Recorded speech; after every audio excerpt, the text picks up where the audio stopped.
Today, magluluto ako ng honey chicken. So, meron tayo ditong 300 grams of chicken breast. I cut into cubes. Meron tayong all-purpose seasoning. Pero pwede kayong gumamit ng salt or yung magic sarap granules or any seasoning that you prefer. Meron tayong 1 teaspoon of soy sauce, half teaspoon of cooking wine, but it's optional. Pwede hindi kayo maglagay ng cooking wine. And then we have 2 tablespoons of flour and 1 egg. So, imamarinate natin ang chicken breast sa soy sauce and seasoning and cooking wine. I-marinate ko mo siya ng about 15 minutes before ko siya i-coat ng flour and egg. Lagyan natin ang chicken sa medyo mas malaki.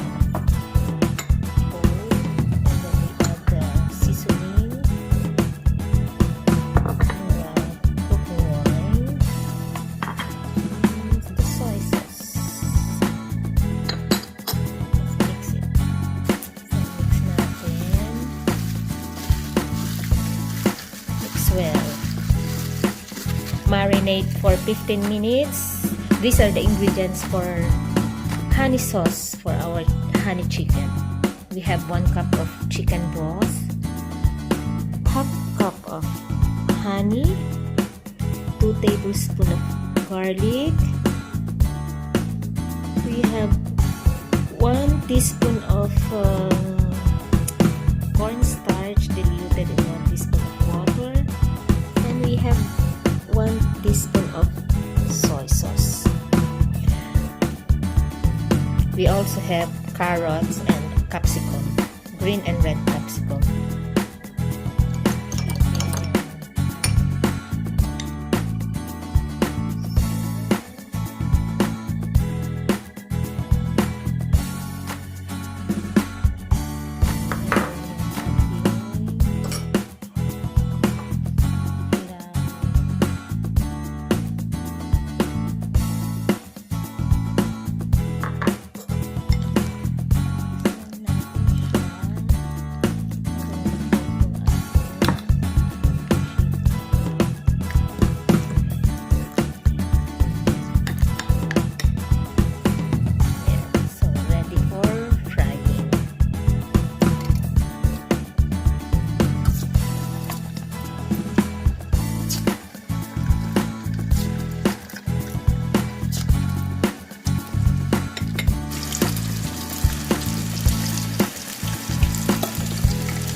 So, ayan ang ating na-fried na chicken, and then mag-proceed na tayo sa pagluluto ng ating sauce, ng honey sauce.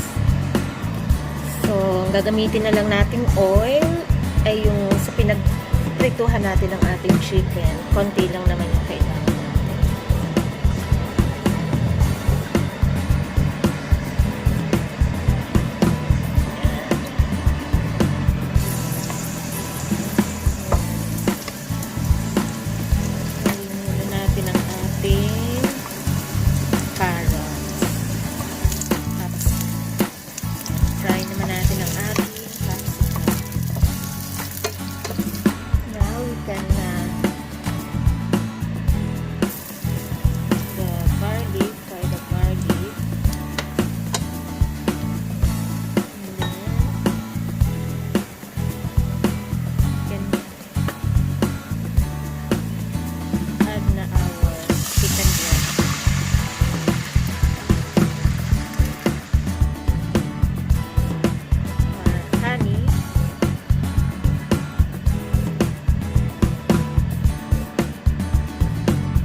will put some pepper or paminta.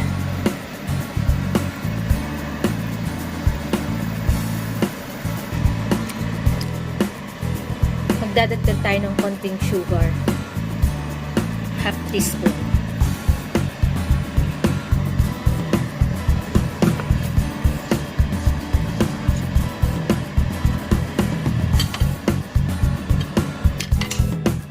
And I forgot to mention nung mag-present ako ng ingredients na kailangan din natin ang white vinegar. So, maglalagay tayo ng 1 tablespoon na white vinegar. So, yan lang natin mag-boil again.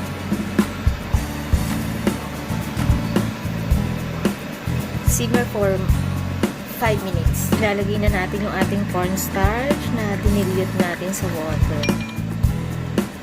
So, ito yung ating pampalapot sa ating honey sauce.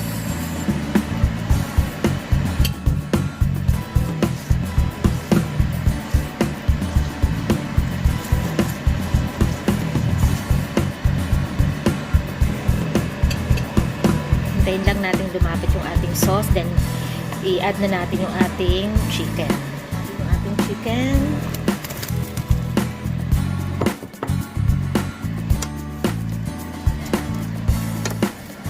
Ito mabuti.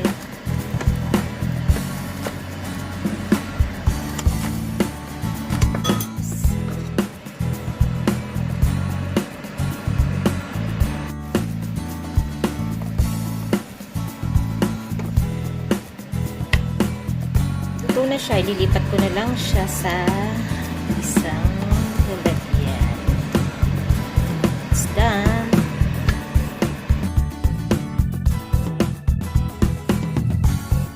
Ang ating honey chicken. For my honey. Honey chicken. So, pwede natin din siyang i-garnish ng sesame seeds.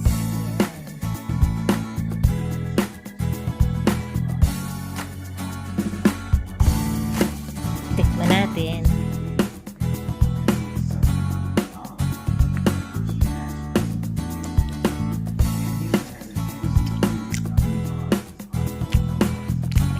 Ang sarap ng chicken.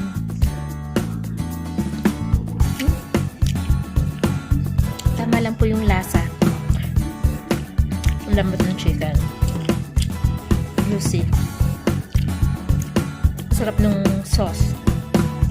Yung honey sauce. Thank you. Bye.